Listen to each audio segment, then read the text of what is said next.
कि ये देश सत्य और अहिंसा के मार्ग पे चला है। कांग्रेस का प्रत्येक नेता गांधी जी के दिए रास्ते पे चला है। आज किसी के भी घर में घुस जाए, किसी के घर का फ्रिज चेक कर ले, किसी की माँ बहन बेटी को छेड़ दे, ये तो उनका अधिकार है ना। बीजेपी करे तो सही, कांग्रेस करे तो खराब। हमने ऐसा कुछ नहीं किया। सिर्फ मोदी जी को मोदी जी के नाम से पूछा है, क्या सरनेम सबके मोदी ही होते हैं? मोदी जी को अपना सरनेम नहीं है अच्छा तो बदल देना, कांग्रेस नहीं बदलेगी। मोदी जी लोकतंत्र को खत्म कर रहे हैं, डेमोक्रेसी की तो उन्होंने ऐसी तैसी कर रखी है, लोकतंत्र रहा ही नहीं हमारे देश में। तो राहुल गांधी जिंदाबाद, राहुल गांधी जिंदाबाद। पहले लड़े थे गोरों से, हम लड़ेंगे चोरों से। कि आज आप यहाँ पर आए हैं, राहुल गांधी की सदस्यता रद्द कर दी गई है, तो इस प्रदर्शन के माध्यम से क्या कुछ कहना चाह रहे हैं और क्या कुछ मांगे लेकर आए? हमारी मांग ये है कि राहुल गांधी जी को संसद में बोलने नहीं दिया जाता, उनका माइक म्यूट कर दिया जाता है। उस राहुल गांधी के बारे में ये लोग बातें करनी शुरू कर देते हैं कि उनके मतलब एक महीने में इतना कुछ उनके साथ कर दिया, क्योंकि इनको डर था कि 2024 का इलेक्शन आ रहा है, किसी तरह उसकी सदस्यता रद्द कर दी जाए, उनका कोर्ट केस खोल दिया जाए ताकि वो 24 का इलेक्शन न लड़ पाए। वो राहुल गांधी है।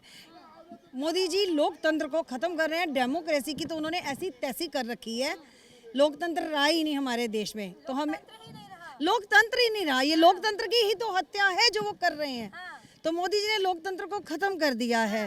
तो आज हम इसी यहाँ पर सत्याग्रह कर रहे हैं राजघाट पर कि मोदी जी की जो तानाशाही चल रही है उसको खत्म करना है।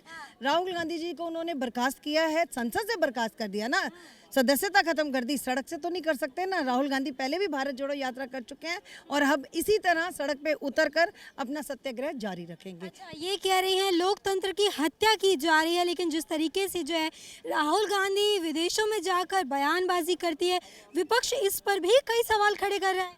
बिल्कुल, विपक्ष देखिए, इस बार विपक्ष ने कोई सवाल खड़े नहीं किए हैं। जो लोकतंत्र की हत्या जो बात बोली गई वो बिल्कुल सही है। क्या सदस्यता, एक बात बताइए, फास्ट ट्रैक कोर्ट में भी इतने जल्दी फैसले नहीं होते हैं और मिनिमम सज़ा 2 दिन की होती है, इन्होंने मैक्सिमम सज़ा करार दी है। ऐसा कौन सा जुर्म राहुल गांधी जी ने किया था? राहुल गांधी जी ने सिर्फ सत्य बोला था, वो सत्य पे अपने आज भी अड़िग है, क्योंकि वो डर नहीं रहे हैं। आज भी वो वही सवाल पूछ रहे जो वो संसद में पूछ रहे थे और उन्हीं चीज़ों को लेकर उनकी सदस्यता रद्द की गई, क्योंकि डर है। सवाल तो अडानी जी पे पूछा जा रहा था, आप अडानी जी पे बोलिए ना, क्यों नहीं बोल रहे हैं? हमारे प्रधानमंत्री जी अडानी की दोस्ती पे चुप्पी क्यों साधे हुए हैं? सिर्फ उन्हीं सवालों से बचने के लिए आप ये सब कुछ कर रहे हैं। अच्छा, वो कह रहे, विपक्ष कह रहे हैं इतना बड़ा जो है मामला नहीं है, कानूनी कार्रवाई क्यों नहीं कर रहे, मुद्दे से भटकाने की कोशिश कर रहे हैं? नहीं, कोई मुद्दे से भटकाने की कोशिश नहीं की जा रही है। सत्याग्रह है, सत्य पे अडिग है, सत्य पे चल रहे हैं और जो मांग पहले थी, जो सवाल पहले थे, वो भी आज ही है। अच्छा, आपसे जानना चाहूँगी, विपक्ष कह रहा है कि कांग्रेस की कथनी और करनी में काफ़ी फ़र्क है। अडानी के मुद्दे पर बात करते हैं, लेकिन जब राजस्थान में जो है ज़रूरत होती है तो निवेशक के टाइम भी अडानी से ही मदद की अपील करते हैं। कल आपने सुना था राहुल जी की प्रेस कॉन्फ्रेंस, क्या बोला था? अगर हमारे मुख्यमंत्री दोषी हैं तो इनको बंद करो और वो दोषी है तो उनको बंद करो। इसके बाद पूछने को कोई बच जाता है क्या? राहुल गांधी के बारे में बोलना विपक्ष के लिए, विपक्ष में कोई है ही नहीं ऐसा जो राहुल जी के बारे में बोले। राहुल गांधी उनकी सोच से परे है, सोच से परे। बिल्कुल, वो सच बोलते हैं, माफ़ी भी नहीं है। मैंने ये स्लोगन भी लिया है, ये कांग्रेस है जिन्होंने आज़ादी की लड़ाई लड़ी है, कुर्बानियाँ दी है, शहादत दी है और हिंदुस्तान को आज़ाद कराया है। यहाँ बोलने की आज़ादी, अभिव्यक्ति की आज़ादी कांग्रेस ने दी है और आज उसी कांग्रेस से बोलने की आज़ादी छीनी जा रही है। तो ये हिंदुस्तान की जनता है, जब अंग्रेज़ यहाँ नहीं टिके तो इनकी क्या औकात है? अच्छा, इंडियन आर्मी पर भी टिप्पणी की थी उन्होंने और कई बार जो है कई सारे सवालों के घेरे में आ गए थे, तो इस पर क्या कहना चाहेंगे? इंडियन आर्मी के बारे में अगर आप सवाल कर रही हैं तो हम उस परिवार और उस प्रांत से आते हैं जहां इंडियन आर्मी में पूरा का पूरा गांव है और वो कांग्रेस का समय था जब पूरा का पूरा गांव इंडियन आर्मी में जाता था और मैं शायद उसी आर्मी के नौकरी की देन हूँ कि आज एक गांव से निकल के दिल्ली में खड़ी हूँ। लेकिन आज उसी गांव के बच्चे आर्मी की नौकरी के लिए तरस रहे हैं। तो कोई भी सवाल पूछने से पहले सोचना चाहिए कि जो सवाल पूछ रहे हैं वो सिर्फ अंधभक्तों के आगे पूछिए, कांग्रेसियों के आगे पूछने की ज़रूरत नहीं है, क्योंकि कांग्रेस ने जो दिया है और कांग्रेस आगे जो देगी वो किसान के लिए और आर्मी के लिए इस हिंदुस्तान में किसी भी पार्टी के दम पे नहीं है। अच्छा, बीजेपी ये भी कह रहा है कि कहीं ना कहीं राहुल गांधी कर्नाटक की रैली में फायदा लेने की कोशिश कर रहे थे। अब बीजेपी क्या करता है? झूठ बोलने वाली पार्टी, अगर सच बोलना है, सच बोलना है तो जो बीजेपी में सवाल कर रहे हैं ना राहुल जी के बारे में, उनको बोल दीजिए कांग्रेस ज्वाइन कर ले। अगर सच बोलना किसी को आता है, उनको बोल दीजिए कांग्रेस ज्वाइन कर ले। कांग्रेस ज्वाइन कर ले, आप क्या कहना चाहेंगे? देखिए, आर्मी का सवाल आपने किया, वहाँ मैं एक बात ज़रूर बोलना चाहती हूँ कि आपको पता है कि मौजूदा जो सरकार है उसने रक्षा बजट में कटौती की थी और ये कहा था कि आर्मी के पास खर्चने के लिए उनके पास ज़्यादा पैसे नहीं हैं। इसीलिए अग्निवीर जैसी योजना लाई गई, क्योंकि होता क्या था कि अभी तक अगर एक फौजी का परिवार है तो वो जीवन पर्यंत, और कई बार तो उनके मरने के बाद भी उनके जो पुश्तें थी वो उनके नाम से जानी जाती थी। आज आप अग्निवीर देके उनका जो शौर्य, जो गौरव है, आप उसे छीनने की कोशिश कर रहे हैं, पहली चीज़। दूसरी चीज़ रही बात कर्नाटक में उसमें रैली में फ़ायदा लेने की। मुझे सिर्फ एक बात बताइए, आपने जब अमित शाह से ये पूछा कि वो 15-15 लाख रुपए अकाउंट में कब आएंगे, तो अमित शाह का क्या जवाब था? उन्होंने कहा था कि चुनावी जुमले बोले जाते हैं, चुनावी जुमले बोले जाते हैं, क्योंकि आप हवा में जनता के बीच में, जहां आपको 1 लाख आदमी सुन रहा है, आप झूठ मंच से खड़े होकर बोल दीजिए। वहां जो खड़ा है 1 लाख आदमी जो सुन के अपने घर तक जाएगा, वो आगे 1 लाख लोगों को और बताएगा, तो आपका झूठ एक मंच से कितनी दूर तक प्रसारित हुआ। लेकिन वो 15 लाख रुपए अकाउंट में नहीं आएंगे, ये बात कहने के लिए 2 लाख लोगों को इकट्ठे होने की परमिशन आप नहीं देंगे। आप 5,000 रुपये लोगों को इकट्ठे करने की परमिशन नहीं दे रहे हैं। सुबह यहाँ 144 लगी हुई थी। जिस राजघाट पे गांधी जी के सामने वो मनीष सिसोदिया, वो अरविंद केजरीवाल आके खड़े हो जाते हैं, जो गांधी में बिलीव नहीं करते, अपने यहाँ से उनकी तस्वीरें तक हटा चुके हैं, ठीक है, जो करेंसी पे से गांधी की तस्वीर हटाने की बात कर चुके हैं, वो गांधी की शरण में आके बैठ जाते हैं। भाजपा जो किसी भी तरह से गांधी में यकीन नहीं करती, अगर गांधी में यकीन करती तो गांधी के सबसे बड़े फैसले जो वहाँ उन्होंने नेहरू को देश का प्रधानमंत्री चुना, आज़ाद हिंदुस्तान का प्रथम प्रधानमंत्री बनाया, उसके ऊपर यकीन रखते और उसके बेस्ट जो आज तक का गवर्नेंस रहा है 17 साल, उसके लिए थोड़ा बहुत शर्मिंदा होते। वो भी आके इस राजघाट में बैठते हैं। लेकिन जिस कांग्रेस परिवार से गांधी आते हैं, वही कांग्रेस परिवार सुबह से 9 बजे से यहाँ पे लोग खड़े हुए हैं। पुलिस आने देती है, नहीं आने देती है, फिर आने देती है, फिर कुछ को रोक लेती है। सुबह से यही चल रहा है। 144 है, 144 है। 2 दिन पहले आपको नहीं पता था 144 है। भाजपा की भीड़ इकट्ठी होती है, जब लोगों को मारने काटने निकलते हैं तब 144 नहीं होती, किसी को जिंदा जलाने निकलते हैं तब 144 नहीं होती।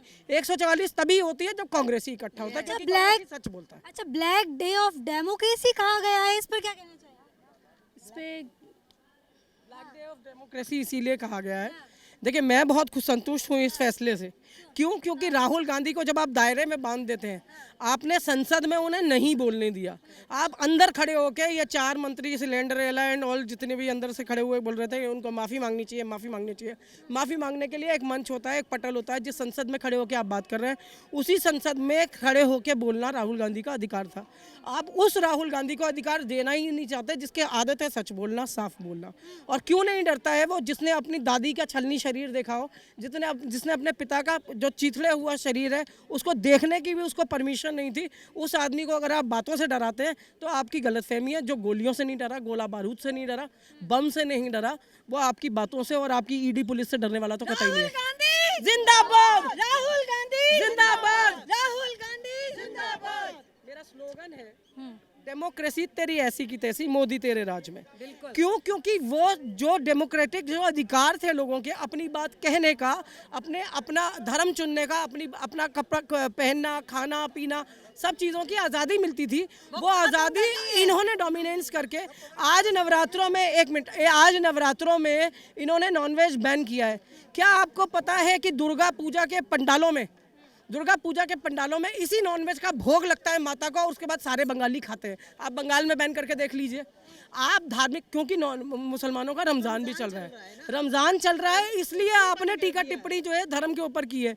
मैं आज भी कह रही हूँ, मैं पहले भी कहती आई हूँ इस चीज़ को कि आप धर्म में अगर खाने पे, पीने पे, पहनने पे, ओढ़ने पे, जितना बेरोजगार है सारा भाजपा में, जितना बेरोजगार है सारा भाजपा में, क्योंकि उसका अंदर का जितना गुस्सा है लोगों को मारने में, काटने में, आग लगाने में, उनके घरों में घुस जाने में, उनका घर में लूट करने में, इसमें भाजपाई और संघी जो है एक तरह से चैंपियन हो चुके हैं। और अगर इन्होंने इसी तरह से ये सरकार बनी रही तो जितना भी इनका अभी जो थोड़ा बहुत व्यापारी वर्ग इनके साथ है वो भी यही करने पे उतारू हो जाए। अच्छा, आपने ये कहा कि भाजपा जो है लड़ाई करती है, लेकिन जिस तरीके से सदस्यता रद्द करने के बाद कांग्रेस के कार्यकर्ता ट्रेन रोक देते हैं, पटरियों के आगे लेट जाते हैं, तो इस पर क्या कहना चाहिए? ट्रेन रोकी है ना, ट्रेनें जलाई हैं, पटरियां उखाड़ी हैं। आपने भाजपा का ट्रैक रिकॉर्ड देखा है, उन्होंने यही किया है। वो लोगों को घरों में, लोगों के अपने पर्सनल घरों में घुस के, मतलब जो आपका प्राइवेट प्रॉपर्टी है, जो पब्लिक प्रॉपर्टी नहीं है, वो तो उनके घर में जाके आज़ादी है उनको, किसी के भी घर में घुस जाए, किसी के घर का फ्रिज चेक कर ले, किसी की माँ बहन बेटी को छेड़ दें, ये तो उनका अधिकार है ना। बीजेपी करे तो सही, कांग्रेस करे तो खराब। हमने ऐसा कुछ नहीं किया, ही नहीं है। हमने तो सिर्फ मोदी जी को मोदी जी के नाम से पूछा है। क्या सरनेम सबके मोदी ही होते हैं? मोदी जी को अपना सरनेम नहीं है अच्छा तो बदल देना, कांग्रेस नहीं बदलेगी।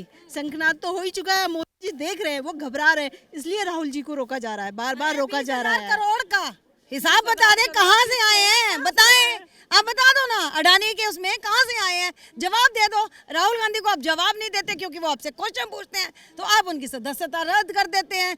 जनता उनके साथ है, सवाल तो हम भी पूछेंगे कि 20,000 करोड़ कैसे आया, किसका पैसा है? तुम्हारे अकाउंट में नहीं आया, पर 20,000 करोड़ अडानी के पास कैसे पहुंचा? लाख आने के लिए सबने अकाउंट खुलवाया, वो अकाउंट का जो पैसा गया वो गया तो गया कहाँ?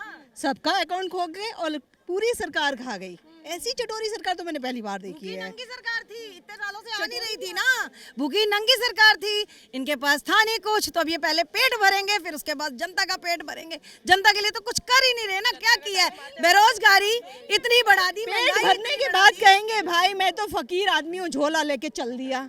बैठे रहो आप ढोल बजा के। तो इसलिए चल पाएंगे क्योंकि सब कुछ पीएम केयर्स में है। मैं पहली बार झोला लेके आई, मैं झोला लाती नहीं हूँ, मैं पर्स ही नहीं रहती, आज मैं झोला जूता पहन के जाते हैं 10 लाख का। मोदी जी क्या बात करते हैं आप? जब जब संसद आवारा हुई है तब तक लोग सड़कों पर आए हैं और सत्याग्रह का मार्ग अपनाया है। पहले भी एक गांधी सड़कों पे था और आज फिर एक जब गांधी सड़कों पे निकला तो उससे देश में बैठे फिरकाप्रस्त ताकतों को जो है उनकी रातों की नींद हराम हो गई है। इसीलिए वो लोग हमें चाहे कहीं हमारे नेताओं को ईडी हो, सीबीआई हो और अब चाहे संसद से बर्खास्त कर देने की बात हुई हो, परंतु मैं सीधा एक कांग्रेसी होने के नाते, गांधीवादी नेत्री होने के नाते मैं तो ये देश की सरकार को ये बताना चाहती हूँ कि ये देश सत्य और अहिंसा के मार्ग पे चला है। कांग्रेस का प्रत्येक नेता गांधी जी के दिए रास्ते पे चला है। आज तो देखिए, इस वक्त जो है हम दिल्ली के राजघाट में मौजूद थे, जहां पर आपने संकल्प यात्रा के दौरान प्रदर्शन कर रहे लोगों को सुना। ऐसे ही लेटेस्ट अपडेट के लिए हमारे चैनल को सब्सक्राइब करें। कैमरा पर्सन प्रताप के साथ प्रियंका रॉय, द न्यूज़ 15।